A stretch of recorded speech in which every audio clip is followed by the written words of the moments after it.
أعوذ بالله من الشيطان الرجيم بسم الله الرحمن الرحيم ولو نشاء لطمسنا على أعينهم فاستبقوا الصراط فأنى يبصرون ولو نشاء لمسخناهم على مكانتهم فما استطاعوا مضيا ولا يرجعون ومن نعمره ننكسه في الخلق أفلا يعقلون وما علمناه الشعر وما ينبغي له إن هو إلا ذكر وقرآن مبين لينذر من كان حيا ويحق القول على الكافرين صدق اللہ العظیم۔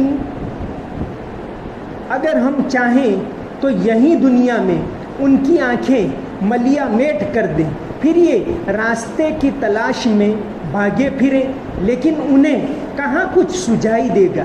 اور اگر ہم چاہیں تو ان کی اپنی جگہ پر بیٹھے بیٹھے ان کی صورتیں اس طرح مسخ کر دیں کہ یہ نہ آگے بڑھ سکیں اور نہ پیچھے لوٹ سکیں۔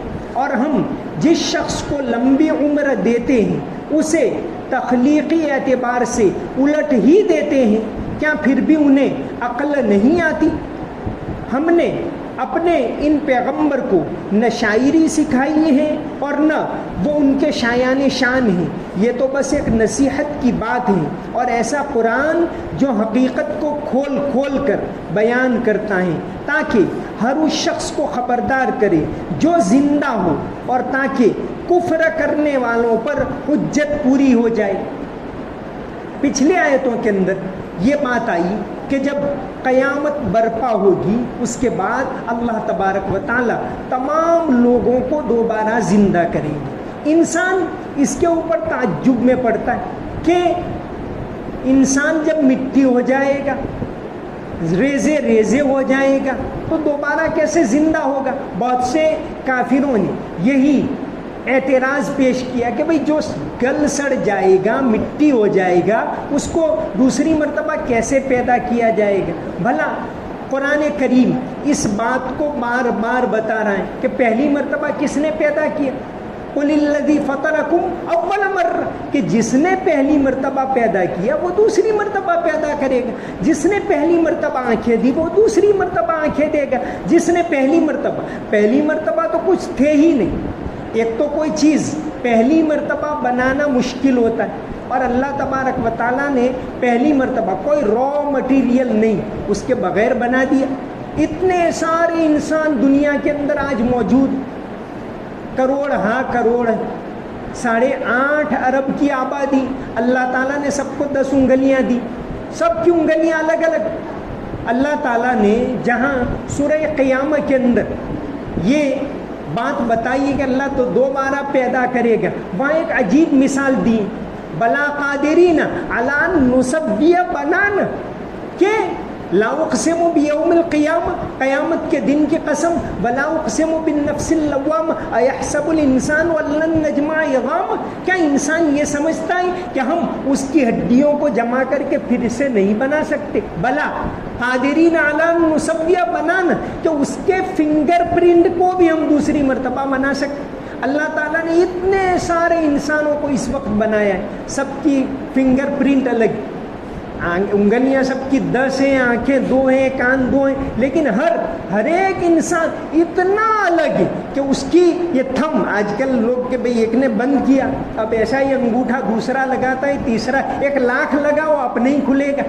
کیوں کہ ہر ایک کی فنگر پرنٹ اللہ نے الگ بنائی۔ تو وہاں سورہ قیامہ کے اندر فرمایا کہ بلا قادرین علی ان نسوی بنانا، کہ اس کے پورے پورے کو ہم نے بنایا، تو کیا ہم دوسری مرتبہ نہیں بنا سکتے؟ ہم یقیناً دوسری مرتبہ پیدا کریں گے۔ تو پچھلی آیتوں کے اندر یہی بات آئی۔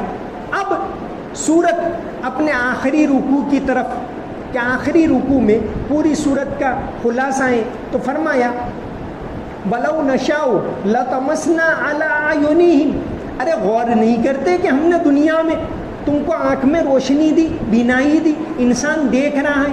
یہ کیسی عجیب بات ہے کہ ایک انسان کہ بھئی میں فلاں کے سامنے دیکھ رہا ہوں، اس کو پتہ چل رہا ہے کہ مجھے دیکھ رہا ہے۔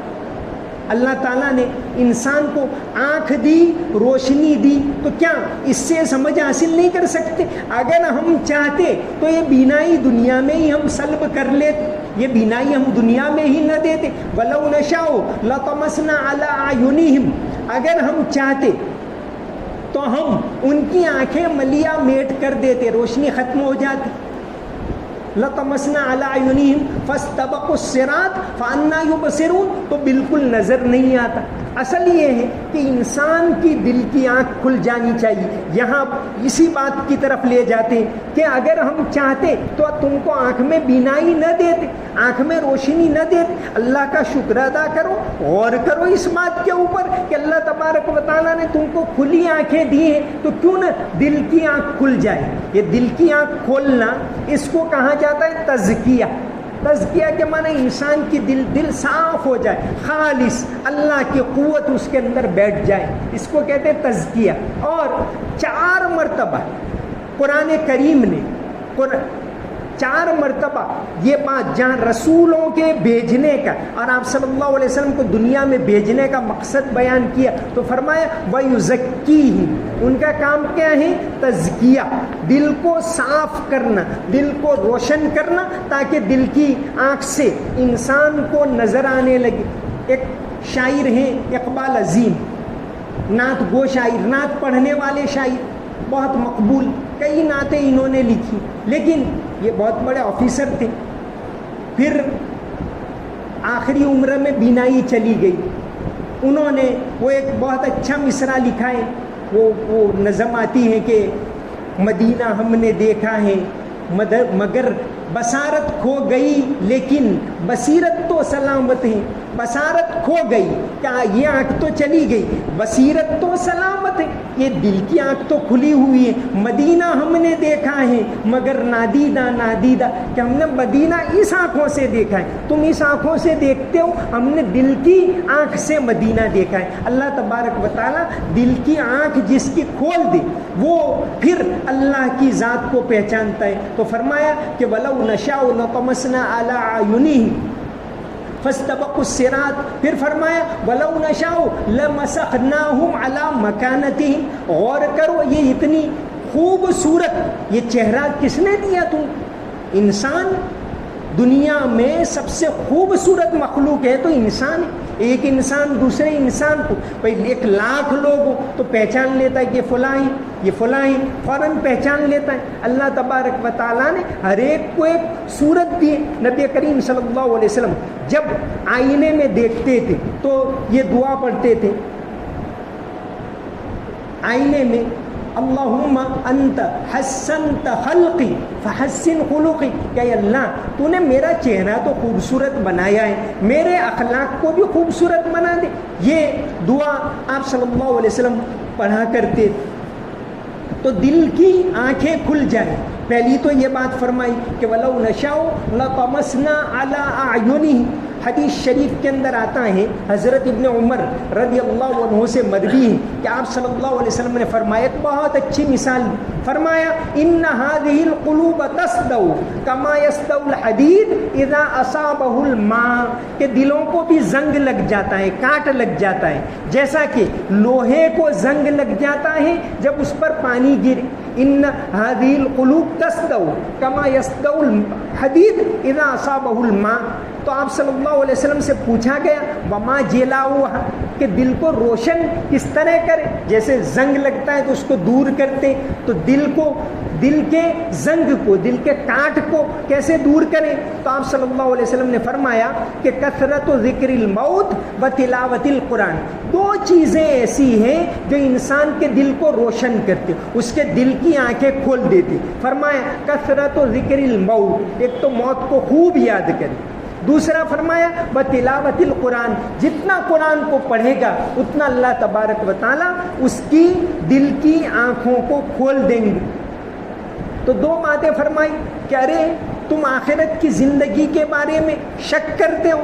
وَلَوْ نَشَاءُ لَطَمَسْنَا عَلَىٰ أَعْيُنِهِمْ، یہ تمہاری نگاہوں پر، تمہاری آنکھوں پر غور کرو. اگر ہم روشنی نہ دیتے بلکہ ہم اس بات پر قدرت رکھتے کہ اس روشنی کو ختم کرتے، اس روشنی کو چھین لیں. وَلَوْ نَشَاءُ لَمَسَخْنَاهُمْ عَلَىٰ مَكَانَتِهِمْ، اور اگر ہم چاہیں تو ان کی صورت کو بدل دیں. صورت اللہ تبارک و تعالیٰ نے خوبصورت دی ہے، اس کے ذریعے تم اللہ کی ذات کو پہچانو. وَمَن نُعَمِّرْهُ نُنَكِّسُ فِي الْخَلْقِ أَفَلَا يَعْقِلُونَ. اب ایک اور مثال دے رہے ہیں، انسان کتنا مضبوط ہے، کتنا کمزور ہے.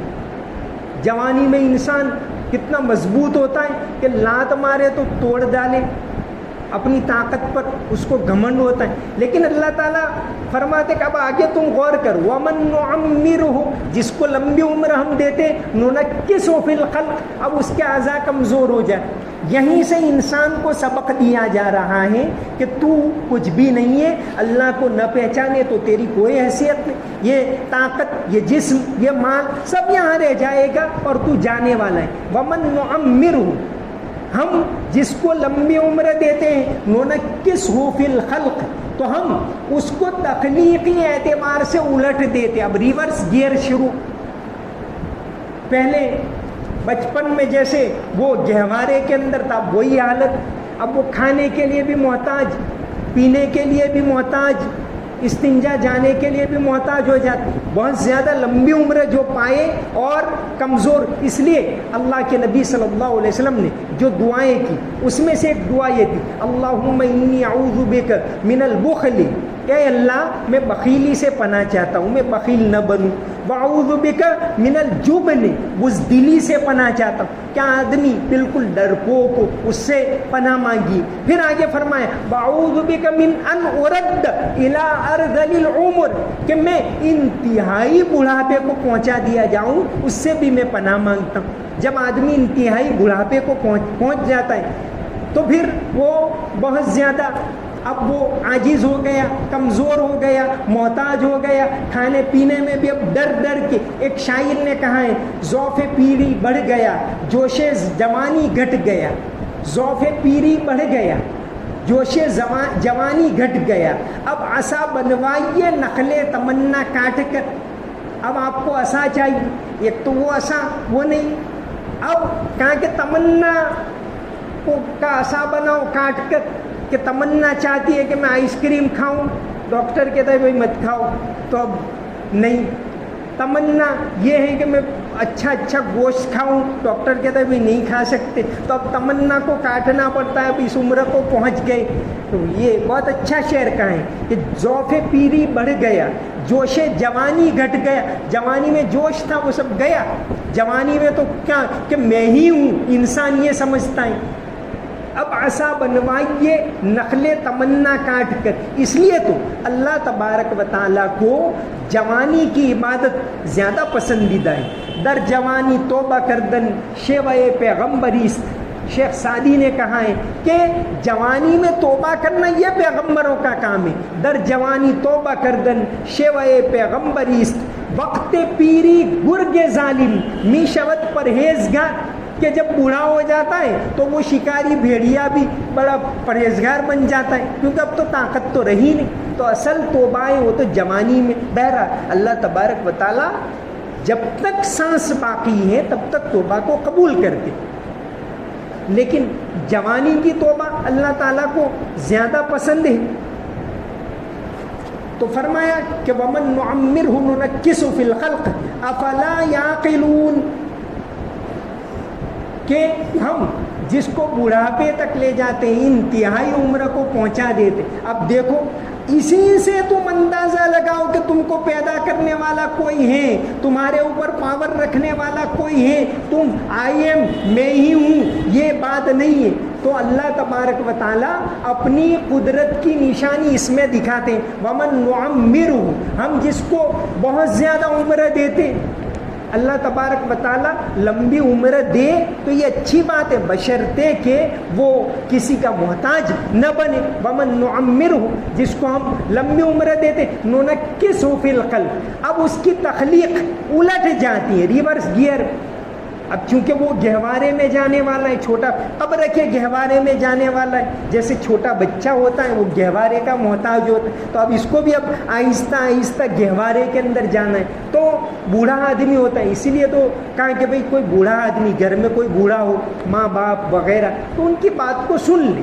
یہ عمر کا تقاضا یہی ہوتا ہے کہ وہ کبھی بھی کچھ بھی بول دیتے، عمر کا تقاضا یہ ہوتا ہے کہ وہ کچھ بھی کہہ دے، تو ذرا برداشت کا مادہ رکھنا چاہیے، بات سن لیں ان کی۔ ایک لطیفہ آتا ہے اس سلسلے میں کہ ایک باپ بڑی عمر کا ہوا، اس کا بیٹا جوان تھا، اس کو بلایا 25-30 سال کا لڑکا، کہا کہ بیٹا وہ کیا ہے؟ بیٹے نے کہا کوا ہے۔ پھر باپ نے پھر سے پوچھا بیٹا وہ کیا ہے؟ تو کہہ رہے کوا ہے۔ پھر تیسری مرتبہ پوچھا کہ بیٹا وہ کیا ہے؟ تو کہہ رہے سمجھ نہیں پڑتی کوا ہے۔ تو باپ نے اپنی ڈائری نکالی اور کہا دیکھ فلاں تاریخ کو تو 3 سال کا تھا، تو نے 18 مرتبہ پوچھا، میں نے 18 مرتبہ خوشی کے ساتھ جواب دی، اور میں نے 3 مرتبہ پوچھا، اس میں تو غصے ہو گئے۔ تو یہ جب عمر ہوتی ہے تو عمر کا تقاضا یہ ہوتا ہے۔ تو بڑے لوگ ہوتے ہیں ان کا احترام دین اسلام میں، آپ صلی اللہ علیہ وسلم کی ایک تو تعلیم ہے، کوئی بھی بڑا بزرگ ہے آپ سے بڑا ہے اس کی عظمت کیجیے، نبی صلی اللہ علیہ وسلم کی تعلیم ہے۔ اسی طرح بڑے لوگ ہوتے ہیں کبھی کچھ بول دیتے تو اس کو برداشت کرے، تو پھر اللہ تبارک و تعالیٰ کی ایک صفت حلیم، حلیم کے معنی بردبار۔ انسان کتنے گناہ کرتا ہے، اللہ تعالیٰ اس کو ذلیل نہیں کرتا، اللہ تبارک و تعالیٰ اس کو چشم پوشی کرتا ہے، ڈھانپ لیتا ہے کہ بھئی میرا بندہ ہے، ٹھیک ہے چلے گا۔ تو اللہ تعالیٰ کی ایک صفت حلیم۔ تو یہ پہلی بات تو یہ آئی کہ دل کی آنکھوں کو کھولے۔ اس سلسلے میں ایک بات سید احمد شہید رحمۃ اللہ علیہ، ان کی مولانا علی میاں نے اپنی کتاب سیرت سید احمد شہید اس کے اندر لکھی کہ صوفیوں کا کام کیا ہوتا ہے کہ بھئی لوگوں کے دل کی آنکھوں کو کھولنا، دل کے اندر توحید کو بٹھانا، دل کے اندر دینداری کو بٹھانا، دل میں اللہ کے خوف کو بٹھانا، دل میں سے تکبر کو نکالنا، گناہوں کی محبت کو نکالنا، دل میں اخلاق کی عظمت کو جما دینا، یہ صوفیوں کا کام ہوتا ہے۔ تو سید احمد شہید رحمۃ اللہ علیہ جو ایک بہت بڑے صوفی تھے، 1828 میں آپ شہید ہوئے، 200 سال پہلے۔ تو ان کی سیرت پر ایک کتاب لکھی ہے مولانا علی میاں ندوی رحمۃ اللہ علیہ نے، سیرت سید احمد شہید۔ اس میں انہوں نے لکھا ہے کہ حضرت نے تصوف کے 4 سلسلوں کی تعلیم کو جمع کی۔ تصوف کے 4 سلسلے مقبول ہیں، نقشبندیہ، قادریہ، چشتیہ اور سہروردیہ۔ اس کے اندر جیسے فقہ کے 4 سلسلے امت نے اپنا لیے، حنفی، شافعی، مالکی اور حنبلی، یہ 4 سلسلے برحق ہیں۔ تو تصوف کے 4 سلسلوں کے نچوڑ کو جمع کیا اور اس کا نام رکھا سلسلہ محمدیہ۔ اور پھر چونکہ ہندوستان کے اندر اس زمانے کے اندر بہت زیادہ دین سے دوری عام ہو گئی، انہوں نے لوگوں کی اصلاح کا کام کیا اور یہ سلسلہ محمدیہ شروع کیا تھا۔ تو پہلی بات یہ آئی، اور دوسری بات یہ آئی کہ دیکھو اللہ کی قدرت پر شک کرتے ہو، وہ اللہ تبارک و تعالیٰ کی قدرت یہ ہے کہ ایک آدمی کل تک کیسا جوان تھا، ہٹا کٹا تھا، اس کا چہرہ روشن تھا، اب چہرے کے اوپر نشانات نظر آنے لگے۔ اب جو ہے کل تک تو دوڑتا پھرتا تھا، آج وہ کمزور ہو گیا، چلنے میں محتاج ہے۔ کل تک تو کیا سے کیا کھاتا تھا، آج اس کے دانت بھی صحیح سالم نہیں ہے، وہ چبانے میں بھی محتاج ہو گیا۔ اس کو دیکھ کر غور کرو کہ اس دنیا کو جو چلانے والا ہے وہ سارا اس کے ہاتھ میں، یہ رکوع بالکل آخری جہاں ختم ہوگا ملکوت کل شیء، کہ ساری کائنات کا حقیقی مالک وہ ہے، انسان مالک نہیں، اپنے جسم کا بھی مالک نہیں، وہ بھی کمزور پڑ جاتا ہے، تو حقیقی مالک اللہ تبارک و تعالیٰ ہے۔ تو فرمایا وَمَن نُعَمِّرْهُ نُنَكِّسُ فِي الْخَلْقِ أَفَلَا يَعْقِلُونَ، کہ ایک اور اللہ کی قدرت کی نشانی تم دیکھو کہ انسان کیسا ہٹا کٹا ہے، جوان ہے، طاقتور ہے، اپنی طاقت پر گھمنڈ کرتا ہے کہ چاہے تو پتھر کو توڑے، لیکن وہی انسان ایک لقمہ اٹھانے میں بھی کمزوری محسوس کرنے لگتا ہے۔ یہ بات بتا رہی ہے کہ ایک ذات ہے جو اس ساری کائنات کو چلا رہی ہے، ساری کائنات اسی کے ہاتھ میں، اور یہ جو باتیں آئی کہ وہ سور پھونکا جائے گا، دوبارہ زندہ کریں گے، زندگی کا حساب لیں گے، وہ خدائے ذوالجلال والاکرام ہے۔ اس خدا کی بات کو مانو، اس کی عبادت کرو تو تم دنیا میں بھی کامیاب ہو جاؤ گے اور آخرت کے اندر بھی کامیاب ہو جاؤ گے۔ وما علینا الا البلاغ المبین۔ اللهم صل على محمد وعلى ال محمد وبارك وسلم۔ ربنا آتنا في الدنيا حسنة وفي الآخرة حسنة وقنا عذاب النار۔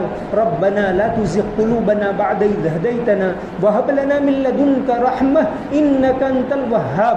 یا اللہ ہمارے گناہوں کو معاف فرما، ہماری غلطیوں کو معاف فرما، ہماری کوتاہیوں کو معاف فرما، ہمارے قصوروں کو معاف فرما۔ یا اللہ رمضان کا آخری عشرہ چل رہا ہے، یا اللہ بڑا برکت والا عشرہ ہے، بڑا رحمت والا عشرہ ہے، یا اللہ مغفرت کا عشرہ ہے۔ یا اللہ تو نے یہ مہینہ اور یہ عشرہ اپنے فضل و کرم سے ہمیں نصیب کیا تاکہ ہم اس کی قدر کریں، تیری عبادت کریں، تجھ سے معافی مانگیں۔ یا اللہ تو نے یہ عشرہ عطا کیا تو یا اللہ اس کی قدر کرنے کی توفیق عطا فرما، اس عشرے کی برکتیں رحمتیں ہم تمام کو عطا فرما۔ یا اللہ اس کی قدر کرنے کی، تیری عبادت کرنے کی توفیق عطا فرما۔ یا اللہ تیری عبادت کرنے کی توفیق عطا فرما، ہمیں تیرا خوف نصیب فرما، تمام گناہوں سے ہماری حفاظت فرما، بے حیائی سے، جھوٹ سے، بد اخلاقی سے، بد نگاہی سے، ہر طرح کے گناہوں سے حفاظت فرما، ہمارے دل کو پاک صاف فرما، ہمارے دل کا تزکیہ فرما۔ یا اللہ آخرت کا سچا پکا یقین ہم تمام کو نصیب فرما۔ یا اللہ آخرت کی زندگی کو، آخرت کے حساب کتاب کو آسان فرما۔ یا اللہ جنت الفردوس والے راستے پر چلنے کی توفیق عطا فرما، قبر کے عذاب سے حفاظت فرما۔ یا اللہ جہنم کے عذاب سے ہماری حفاظت فرما، جنت والے راستے پر چلنے کی توفیق عطا فرما۔ اللہم صل علی محمد وعلی ال محمد وبارک وسلم۔ سمعنا واطعنا غفرانک ربنا والیک المصیر برحمتک یا ارحم الراحمین۔